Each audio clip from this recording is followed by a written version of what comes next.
like thinking about as you kind of grow and evolve and change, what is this true aligned you that can observe your experience, right? Without being kind of embedded in it or meshed in it or blended with it.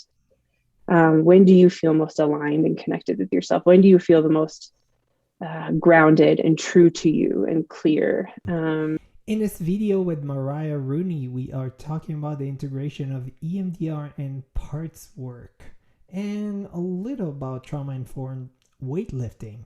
Mariah is a licensed clinical social worker and a practicing therapist who has practiced in outpatient, community, hospital, and specialty care settings. She's a faculty member in the Graduate School of Social Work at Winona State University, a consultant for the Center for Treatment of Developmental Trauma Disorders, and was previously a fellow at the Trauma Center at the Justice Resource Institute. She has extensive experience in clinical work with children and adults treating the complex challenges that arise as a result of traumatic stress, attachment trauma, intergenerational trauma, and dissociation. Mariah's research, consultation, and writing has focused on areas such as gender-related violence, military trauma, trauma-informed embodiment practices, developmental trauma, and systems-level interventions to prevent and address the impacts of trauma. Mariah is a senior consultant at the American Institute for Research. Her primary responsibilities include supporting capacity building to prevent and address the effects of violence and trauma within individual agencies and schools. Mariah is also the co-founder of Trauma-Informed Weightlifting, a program of the Center for Trauma and Embodiment. In this interview, we will talk about the different parts we all have and what we need to know in order for us to do effective parts work and EMDR work with our clients. We will talk about therapist parts, client parts, and how to explain parts to our clients and why it is sometimes challenging to see the self, that's a self with capital S, in our clients. We will end the interview by talking about trauma-informed weightlifting. Here is the interview with Mariah Rooney.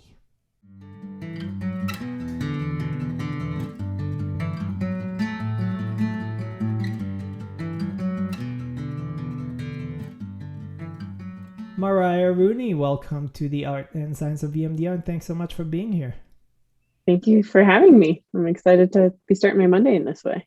Yeah, so when I looked at your bio, I got a little overwhelmed. I'm like, what am I going to talk to you about? You've done so much as a therapist, so many trainings, so many settings that you've worked in and teach. Can you say a few words about, just a few words, because otherwise it will take all our time, but what do you do as a therapist, and what kind of trainings have you done? Sure. Yeah. So I'm a clinical social worker, and proudly so. I am pleased to be a part of the social work community and to teach as a part of that community too. My practice has kind of evolved somewhat over time, but really has always followed this through line of trauma. And I work with kids as young as 4, as well as big kids up until whatever age they want to continue therapy, and working with folks primarily who have histories of complex trauma, although trauma of any type. I've done so in a variety of different settings. I've had a real passion in working with military connected populations and veterans, and in working community-based settings. I was fortunate enough to be at the trauma center in Boston for some time, and that was where I would say that was a very formative experience for me in terms of training that I received in sensorimotor psychotherapy and EMDR and neurofeedback and components-based psychotherapy and IFS and just kind of the the ways in which the amazing mentors and supervisors that I had at the trauma center supported me in bringing all of these things together in an integrative way so we could really meet the needs of the clients that we served. And that's more adult focused. And then also, we did a lot of work with SMART, which is sensorimotor arousal regulation technique, and that's for children, as well as ARC, which is Margaret Blaustein and Christine Kannenberg's framework, and some other modes of play therapy, which has been powerful in integrating with my EMDR work as well. So, yeah. Yeah, so today, what I would like to talk to you about today is integrating parts work with EMDR, and particularly in the preparation for processing. Mm-hmm. So let me start by just asking you, in what kind of situations would it be beneficial to integrate parts work or IFS with EMDR? Mm-hmm. Yeah, well, I'm biased, and I would say almost all of them. Even if you're not working maybe explicitly in that way with the client, maybe the client doesn't maybe kind of think or orient in that way, and that's totally fine. I think for me as a therapist, it's really helpful to understand myself and to understand my client from a parts framework, no matter how in-depth that work is. And I don't wholly subscribe to any particular parts model. I definitely draw a lot on components-based psychotherapy, which is a lot of what our kind of training and support at the trauma center was rooted in, heavily influenced by an understanding of dissociation, and particularly folks who have a lot of dissociative coping and fragmentation. And for me, what has been so powerful is just to hold this awareness that whether it's EMDR or anything else, right? If we're going to get into the deep end of something, if we're going to get into processing, accessing stuff that's really painful, historical, charged, that it's normal for us to have parts of us that are going to shut that down, that are going to slam that door shut, that are going to distract us, that are going to have us do something else as a way to try and protect us and help us cope and adapt to something that they have already tried so hard to help us cope and adapt to. So if we're then explicitly and intentionally going at that thing, well, doesn't it make a lot of sense that there may be some parts of us that show up and say, hey, I'm not so sure about this. And so what I like to think about is how can we get in front of that and not go around it. I want to work through it. I want to work with parts of a client that have been so powerfully protective, and to help bring that part on board, to understand what we're doing, why we're doing it, how we're going to do it, and to make sure that it's really kind of a collaborative, an internally collaborative as well as a relationally collaborative effort. So that's a big part of it, as well as, when I work with folks who have, particularly, I do work with a lot of folks with DID, with dissociative identity disorder. If I have a client who is accessing some content that maybe isn't feel very appropriate or safe for a younger part, let's say, it may be really important to have some resourcing and preparation already done for those younger parts, so that they're kind of, scaffolded and held in a safe container when we dive into some maybe trickier stuff. So that's one thing. And I'd say on the other side of that, in terms of me as the therapist, I have to check in with my parts, because my parts also get brought into the mix, right? Like if there's certain kinds of content that's maybe particularly more kind of challenging for me, or if there's a part of me that's kind of avoiding going somewhere with the client, I also have to be checking that out as a foundational part of our work before we dive into processing. Not that that's something I'm necessarily explicitly exploring with the client, but it's something that I'm thinking about. Always aware of while you're working with clients' parts. And I will get back to that. But before then, you mentioned clients with DID, which, they can maybe relate more to parts because their parts are very apparent. But how do you explain parts to clients who don't have DID without suggesting that they're, that they have DID or that they're crazy? Like how do you explain that to clients? Yeah. Well, I mean, generally speaking, I take a very non-pathologizing approach in all of my work. And so for me, I typically that foundation has already kind of been laid with clients to say, look, like, I'm never going to think you're crazy. I'm never going to think that there's something wrong with you or something broken about you. I'm very upfront in telling people I understand everything, every behavior to be a story. that you're always telling me stories through your behavior, and you're telling yourself and other people stories through your behavior. I'm really curious about what those stories are. And I also am really curious about how anything and everything makes sense, always, if I'm willing to understand why and how it makes sense. So that's going to be why I approach the work in terms of speaking and thinking more in question marks than in periods is an important one for me. And so typically that's kind of some of the foundation I've already laid with them. And then if I explore it, I'm often exploring it even in kind of like a vibe check phone call before I've even stepped into working with a client. And depending on who the client is and kind of how they talk or orient to themselves and other people, I won't get into the weeds necessarily right away, but to say we talk about parts of us all the time. If you think about times you said like a part of me wants this and a part of me wants that, or a part of me feels this way and a part of me, it's a way of understanding internal conflict or things that feel like internally kind of incongruent. Or I might ask clients like, have you ever been in this is the example that usually gets people laughing and they're like, oh, absolutely, I get that.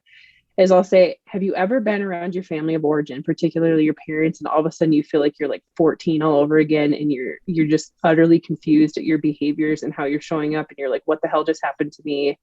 I feel like an adolescent again. I feel out of control. And they're like, yes. I said, see, that's it, right? We switch into a part of us. And then people are like, oh, okay. Like suddenly that makes sense. And with kids, I get there very differently. It's usually less psycho-ed and a little more kind of maybe abstract or kind of embedded into our work. And I often find that they're already talking that way through their play, through characters they're choosing in their play, through items that they choose to play with, things that they draw. And then I've had some adolescents who just dive into the deep end of parts as soon as I explain it. And they feel so liberated to explore themselves in that way. And so I think the most obnoxious answer that I give to any of my students is it depends, but that is the answer, is it depends, but that's generally how I might introduce it. Mm-hmm. Yeah, thank you for saying that. And I appreciate your non-pathologizing approach. And I want to talk about, before we get into more details about parts from the IFS perspective, I want to talk about the self and what is the difference between self and the other parts, and why is it sometimes hard for therapists to believe in the existence of self? And that's a good question. With capital S according to the IFS model.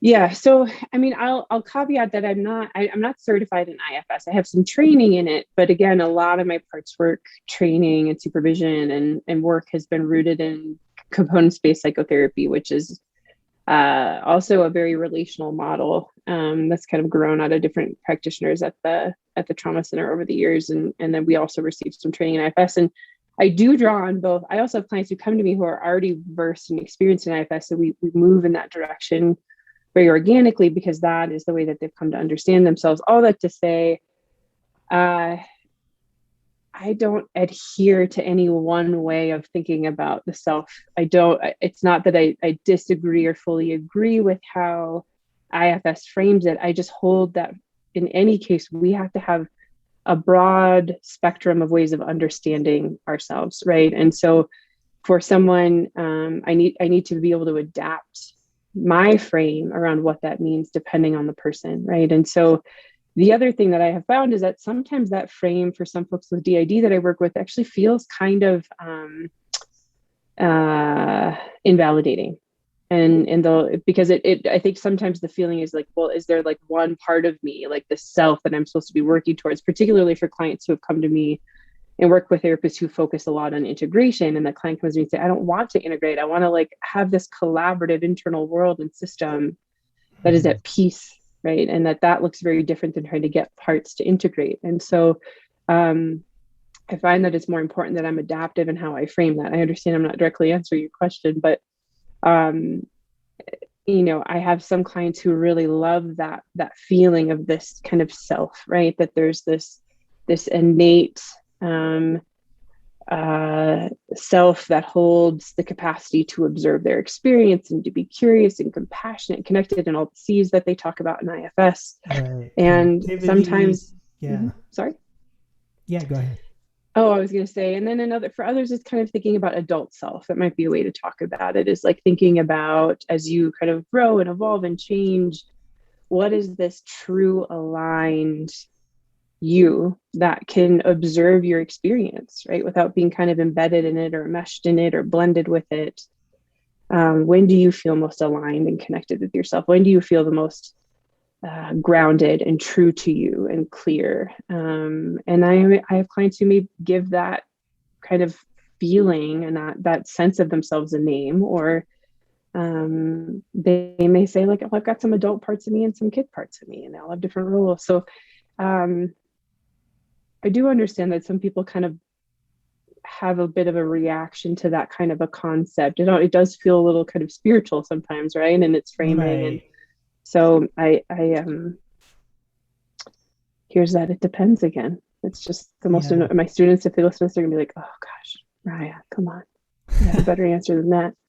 Yeah, no, I agree. I'm a little biased too, so I'm looking at a lot of things from a Buddhist perspective, and Mm-hmm. there's the Buddha nature that we all Mm-hmm. have in us, and sometimes you have to, you have to find it because from again going back from Buddhism to IFS, there's a lot of different parts that Mm-hmm. don't let the self be in control or self leadership as Mm-hmm. as according to the IFS model. Mm-hmm. So I want to ask you, Mariah, how can we help our clients access the self or be more in self when we do that kind of work, that parts Mm-hmm. work, and more specifically when we're helping them prepare for EMDR processing? Mm-hmm. Yeah, well, and I think that combination is important, right? If it's EMDR processing or other forms of processing or bringing those together. So I also do a lot of sensory motor interweaving with EMDR oftentimes is I'm thinking about, and IFS talks about parts that are burdened, right? That carry a load, if you will, pain, wounding, trauma. I also do a lot of work with 2S LGBTQIA folks. And so thinking about it too from kind of a decolonizing liberation frame of parts that hold internalized sexism, homophobia, transphobia, right? Like all of the ways that that also shows up. Um, I think I'm losing track of the question a little bit. So let me kind of recenter myself, how to help clients access that. So I think about the importance of both unburdening parts that are carrying trauma, right? So that they could be free to do other things, to show up in other ways that feel more aligned. But really, what I think about is internal collaboration. Like, what does it look like? If you were to take a family system and family therapy and then like pop that family into your insides, just as a way to kind of imagine this. Well, if we're working in family therapy, we're trying to increase healthy, productive, effective communication, knowing one another more, being able to be more attuned and understanding and curious and responsive, and finding ways to have healthy balance, equity, and homeostasis in that system. And the same happens inside. That when we do that, then the parts of us that show up to really protect us and help us cope and adapt, they don't have to show up in the same ways anymore. They get to show up differently. One analogy that I'll often give to folks is, particularly when parts get really scared about the thought of being kind of let go, if you will, of their jobs, in order to work towards this access to more kind of adult self or capital S self. That if you imagine working at a company and you get an email and it says, we're going to be reorganizing the company, the first thing you feel is terrified, right? All Mm-hmm. the things running through your head is, oh my gosh, I'm going to lose my job, or I'm going to get a job I don't want, or I'm going to have the job of like 36 people. This is horrible. My friends are going to get fired. What's going to happen, right? And that is often what happens when we kind of start to dig into some of this work internally. And so what I often will say is, let's do this reorg differently. Let's invite every part of you around that table. Let's share the announcement at one time and say, but here's the deal. The first step is that I'm going to sit and just listen. I'm going to listen to every part of you. I'm going to learn about your history in this company. I'm going to learn about your job, what you've liked about it, what you've disliked about it, what you feel really good at, what makes you feel not so great. And then the second step is I want to listen to what you want to do in the future. I want to hear what would feel good and better for you. And then if there are other things that need to happen in this reorg for everyone around this table to work together and collaboratively to have this whole system and organization that just works together really well and peacefully and playfully and et cetera, et cetera. So that to me creates that kind of internal calming and regulation and play and curiosity and all these things that start to become accessible and come online so that we can be in touch with kind of our core self.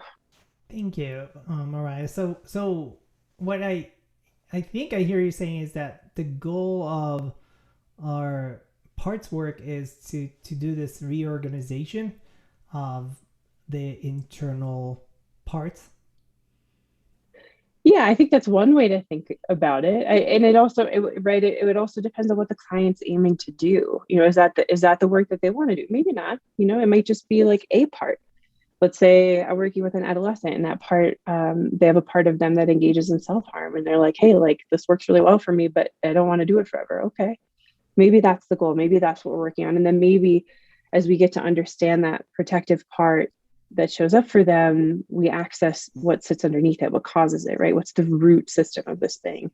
And then we bring in things like EMDR to process that and to find some more spaciousness so that that protective part doesn't have to maybe show up in the same way anymore. Yeah.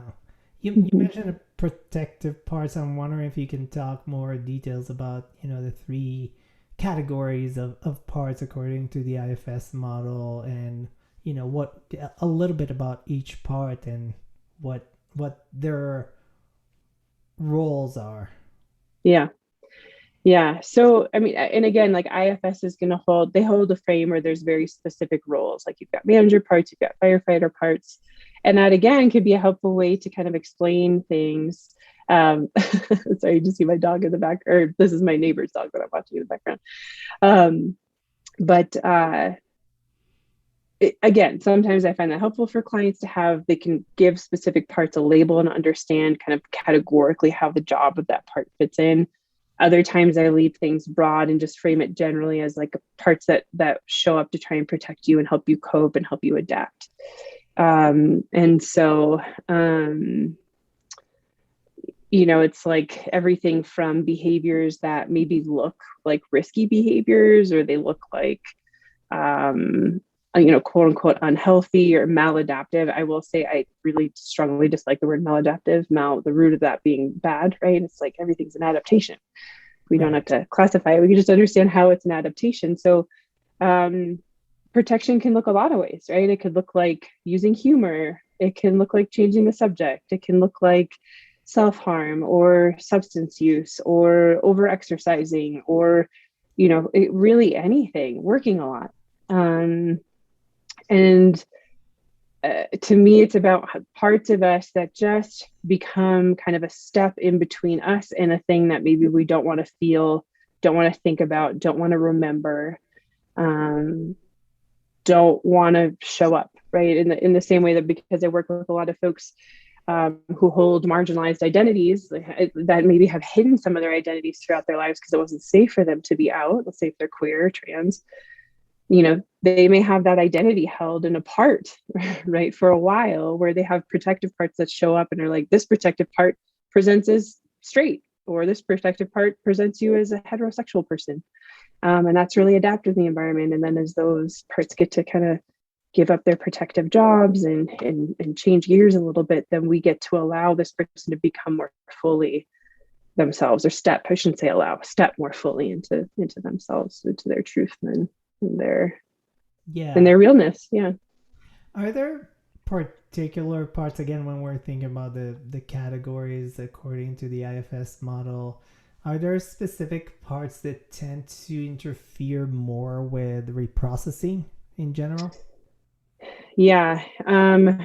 I find the ones that are kind of the immediate protectors of a traumatic memory or feelings or sensations connected to traumatic memory, to be the fiercest that show up in terms of kind of creating barriers or impasses in processing. Um, I, that can be dissociation. It can look like avoidance, changing the subject, maybe taking a really long time to check in, and then suddenly we don't have time for processing because we know how long it takes in the session to do so, Right. um, or canceling an appointment, right? That all of these behaviors typically are telling me like there's a part showing that's trying to keep you safe from going there. And to me, that's an invitation. It says this isn't a problem. It's not a barrier. It's an invitation to say, hey, like if we really want to go there, let's make sure that we're ready and that everybody's on board for it. So what does that tell us about what needs to happen to make every part of you feel more welcome and safe to dive into this content, and into this part of your life and into this part of your work? Yeah. You mentioned earlier kind of being attuned to your own parts, and I'm wondering how can we the therapists have more access to our to our parts, to ourself, and why is it Mm-hmm. so important? Yeah. Um, Doing our own work. I think I don't know about you and other practitioners, but I have a really hard time imagining being an EMDR therapist or being a therapist that brings in parts work if I haven't done that work myself. Um, One, I think it would feel a little hypocritical to not have that lived experience to reference, but also if I'm going to be a conscious, aware, examining person, and therapist, then I have to do that work and I have to keep doing the work. I have to know what it feels like to be on the receiving end. I have to know what it feels like to have parts of me that show up and try and keep me away from things that I don't want to touch or remember. Um, and so that I, one, can be deeply connected to compassion for myself and for my clients and for other people, but also, um, it's a different kind of embodied memory to tap into, I think, as a provider, as a therapist, that helps us understand and problem solve differently. And not that, of course, the experience between us and our clients is always going to be the same, but at least there's some shared experience there. Right. So you mentioned body memories, and I know you've been trained also in somatic therapies. So how do you integrate that into the mix of somatic therapy into the mix of EMDR and IFS or parts work? Yeah. Part of it is just not ignoring things that come up in front of me, right? So I think about particularly when clients are in the midst of BLS and they're in the deep end of processing stuff, and I'll just see their body do things, right? Their head will turn a certain way, or they'll, like there's a movement or like a clenching or a bracing or a folding, or a leg starts moving, or something happens that I'm making note of that, right? And so it may not be that I'm interrupting the processing, but it might be that I'm noting that as like, okay, like what are we learning about what's coming up in the body as this is happening, and how can that clue us into added kind of layers, that we can dive into in our work together. If I come up against some barriers, or impasses in the work with a client, then maybe we pause, um, and maybe that target we hit the pause button for a moment or a little bit, and then we dive into some more somatically focused processing exploration to kind of see if the body needs or wants anything connected to that memory or whatever it is that we're processing, and then we kind of weave it back and forth. And then in the same way that resourcing, when I'm doing resourcing, for EMDR, I may weave in sensorimotor resourcing, with some of my clients, so that they also have kind of a variety of tools at their disposal. Yeah, can you talk a little bit about how you do sensory motor resourcing? Like maybe give an example of Sure. what does that look like? Yeah. So, I mean, it can look a lot of different ways, right? And like the sensory motor psychotherapy model has a specific way of approaching resourcing. And so this will tap into that a little bit, but also be, adaptive a little bit depending on the work that I'm doing with the client. But for me, I think about how can we leverage our felt experience in our bodies as a way to tap into resources. So I'll share. I know we'll get to talking about the trauma informed weightlifting stuff probably at the end, but as a preview to that, I have a client who uses weightlifting as a part of her kind of mental health care and self-care and also her mental health journey. And what we did was started to explore what was happening in the gym that made her feel really grounded, present. This is a highly dissociative client. What felt really good in her body? When did she feel present and engaged and aware? And there were certain movements and positions where she could feel that. And so we started to use that positioning as a somatic resource. And we found creative ways for her to replicate that sensation and that sensory experience outside of the gym. So if she was on the bus, we could find a way for her to tap into. It had a lot to do with her sensory experience along her spine and strength and support at the spine and the back body. And so there were ways for her to use a wall so people didn't really know what she was doing, or to use a chair or things like that to tap into that sensory experience as a way to resource. Yeah, I love that. Okay, so I'm ready to hear more about trauma informed weightlifting. So you, Mariah, you're the co-founder of the Trauma Informed Weightlifting, which is a program of the Center for Trauma Embodiment. What is trauma informed weightlifting, and how does it work? And I know you have some preliminary studies, or that you're working on studies. So if you can talk about that, that sounds really, really interesting. Sure. Yeah. So, I mean, I want to provide some history just a little bit because I think it's important, but um, I want to first of all say, like, we are not the original thinkers, right, of this, of taking trauma informed approaches to different movement modalities and exercise. Mark, the other co-founder, and I, it's not like we dreamed that up. I want to honor everyone who's gone before us and who has done that work. Some, including the folks who have done a lot of incredible work developing trauma sensitive yoga, which is the founders of trauma sensitive yoga are also the founders and directors of the Center for Trauma and Embodiment, which is a part of the Justice Resource Institute, which is also where the Trauma Center was. So you can see kind of the link up there. And so Mark is an old coach of mine, and we had kind of explored the shared interest in the intersections of mental health and exercise broadly, but specifically weightlifting. Because in my personal experiences with weightlifting, I'm also a trained trauma sensitive yoga teacher. And so having had that experience, both in terms of like practicing and then also teaching in that way, there were things that were happening in weightlifting. I was like, wow, there's a lot of connections here, I think.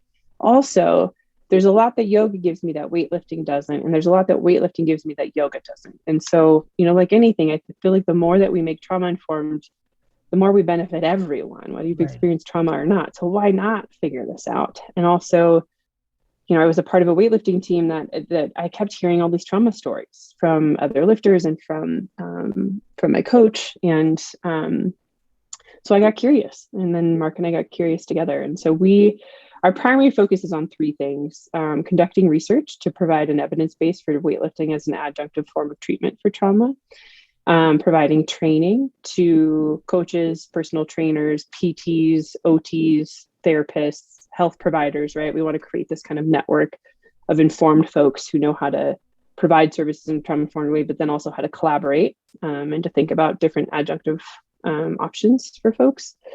And then awareness building, education, providing education to the public, to lifters, to all kinds of people about what their options might be and why. How we think this works. So we're currently conducting a study. We've completed all of our data collection, all of our interviews. We did a grounded theory study exploring the experiences of weightlifters who have self-identified as having a history of trauma. We interviewed folks from all over the world. And the research team is, the co-PI is from Barry University. We have a couple of research members from Harvard University and from the New School, and it's been profoundly impactful just to listen to these interviews and these stories about both how incredibly powerful it's been for people to integrate weightlifting into their healing journey and what that's given them in terms of kind of different kinds of embodied experiences. And then also how much work we have to do in the fitness world, the exercise world, and the weightlifting world about how much harm is done, which is part of the reason why we have this phrase, do less harm and then do good. So really we're focused on how can we support people in first doing less harm in these spaces, and then really we can focus on doing good, because if we skip that do less harm part, then we're just kind of contributing to a lot of harm and marginalization and re-traumatization. So that's kind of the overview. That sounds fascinating, and again, I'm personally biased here, but I think also very, very effective to use. I think any kind of physical, when you involve the body in treatment and healing of trauma, is going to be effective. Not obviously not for every client, but a lot of clients. Mariah, I want to ask you one more question before we say goodbye. And sure. How do we get better? How do EMDR therapists get better at becoming EMDR therapists? It's a great question. Actually, you know what? You asking it, you had asked me in kind of the pre-questions. It got me thinking about, I was like, what am I doing? And what am I going to do to keep deepening my work as an EMDR therapist? And I mean, my first answer I've already stated, which is I think we have to do our own work. Absolutely. Yeah, I think that's a big part of it.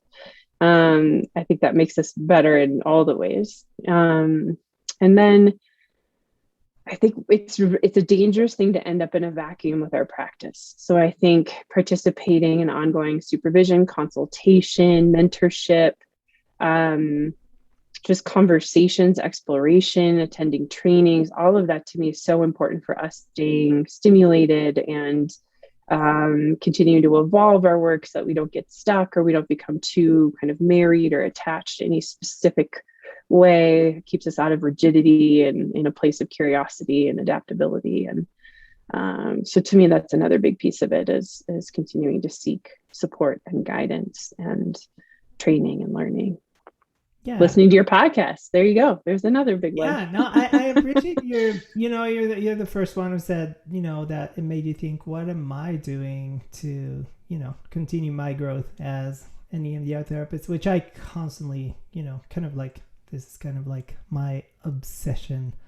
Mariah, thank you so much. That was wonderful. Thank you so much. Thank you for having me. And I think more importantly, thank you for doing this. It's, I recognize what a commitment it is and the passion and time and energy that goes into it. And it's a real asset to the community. So thanks for doing what you do. It's very worthwhile and valuable.